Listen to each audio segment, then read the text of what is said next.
All right. So the curse of 2014 begins yet again. Let's talk about yet another game that I missed out on because I just didn't get it. Of course, today we're talking about South Park and A Stick of Truth. Now, this game was one of those I shrugged when it came out kind of games because I was like, oh, cool. They're releasing a South Park game now. I know there was like one or two South Park games earlier in South Park's lifespan, but like this was their first like big release. And at the time, quite like I said in my other 2014 video, I think it was for Shadow of Mordor maybe.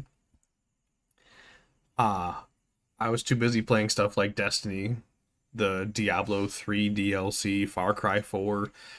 I was too busy doing literally anything more fun to turn my attention away from what I was already doing for something I didn't really care too much about. I won't say I am the largest fan of South Park. I enjoy it from time to time. Definitely strikes as odd with some of the things they decide to go after, but there are other things where I can get behind it. Um, as far as the game is concerned, uh, I liked it. It was just the right amount of absolutely horrendous crude humor mixed with a very small scale uh, action RPG. I like that they did the classic JRPG turn-based system. That was definitely a joy to play with. Um, as far as outside the combat system, the puzzle solving wasn't horribly hard. And I know if you've watched my video for it and then heard me say that phrase, a lot of you are thinking I'm just stupid. The answer is actually yes. I'm horribly stupid. I started that game in like the middle of the day and I recorded straight through until like 2 in the morning. So by the time I was getting towards the end, this up here wasn't working too well. So I did not resolve some of the issues at hand. I did, however, go back into the game after my first win because I was like, huh, a lot of these trophies look asininely easy. Uh, Fast forward now, a few days down the road, I have everything except for one achievement for not letting all your buddies die at the end of a combat, just because that one's a little hard to predict. Uh, Outside of that, it was fun. I was willing to go back for those trophies because they were easy enough. The game's not horribly long. Like with all the cutscenes, it's like a 10-hour game.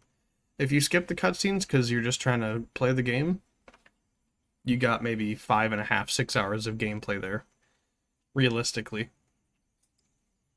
Especially if you kind of know what you're doing, you know how to solve the mysteries. It's not. A lot of the story based ones are not very difficult to figure out. It's just throw a fart at this, fart at that, shoot this. There's no real mystery. Um, I'm also glad to see that the running gag of Canada is brought back from the many episodes of South Park that I've seen that have had Canada jokes. They definitely have leaned further into it, making it look exactly like the old Final Fantasy. And I was gonna say it looks more like Final Fantasy 2 or 3 because there was better shadowing on some of the stuff, but it was so nice to see that and be like, huh, all right. They also had what I'm pretty sure was like a chip bit 32-bit version of Blame Canada playing in the background the entire time, which was absolutely amazing. There was no reason they had to go that hard for the music, but I like it. They went for the extra mile.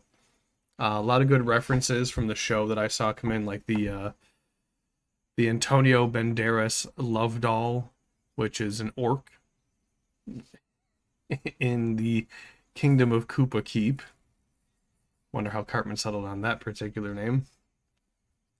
Um, Other stuff like Penis Mouse, the U Store, City Walk, and Mr. Kim for that matter. there's a lot of callback references, and I'm glad that they did it the way they did. They didn't hold back. They just let it loose. Mm. And I think that's honestly, they did exactly what they needed to do. It felt like I was watching a very absurd long episode with a monkey behind the controls of how the episode worked, but it felt it felt overall good. It felt like a good action adventure game. It had South Park's terrible humor, and it all meshed together really well. Normally, I like to try and play a serious game to a funny game, or like an old game to a new game. This one kind of met in the middle somewhere. I've been hanging around the 2014s, 2016s, that era right there, because there's a lot of games that I just did not play during like the end of the Wild West of gaming. And you know, I missed. I missed on some of these things. And hopefully I can catch up and play a lot more of them that make more love for me. I would say for the South Park game, if you're looking for a haha funny action adventure game, 8 out of 10. If you could find it on Steam for cheap, get it for cheap. If you have a darker sense of humor or you enjoy a bit cruder humor, this is for you. Uh, Odds are, if your family does a lot of family events and goes to church every Sunday, this game might not be for you. Some of the humor in here is a bit dark, though I will say this one didn't entirely attack people racially or religiously, so they were pretty tame there. They also didn't go after Scientology, that I noticed, so that's weird. Normally, Trey Parker and Matt Stone are all about attacking Scientology and shit, but I don't know if they had to be careful for the sake of it being a game, not an episode. Um, like I said, 8 out of 10. It's pretty worth it if you can get it on sale. The only bad part is it's produced by Ubisoft, so you got to have a bunch of Ubisoft launchers to play an offline game, but I'd say it's worth another play. I might go back and get that trophy one day. Who knows? All I know is I liked it. Hopefully I'll be putting up another video soon. I am trying to get as much done in my days off as possible when it's not storming or active tornado threats outside, so hopefully those clear up soon. Yeah, I will see you guys on the next one.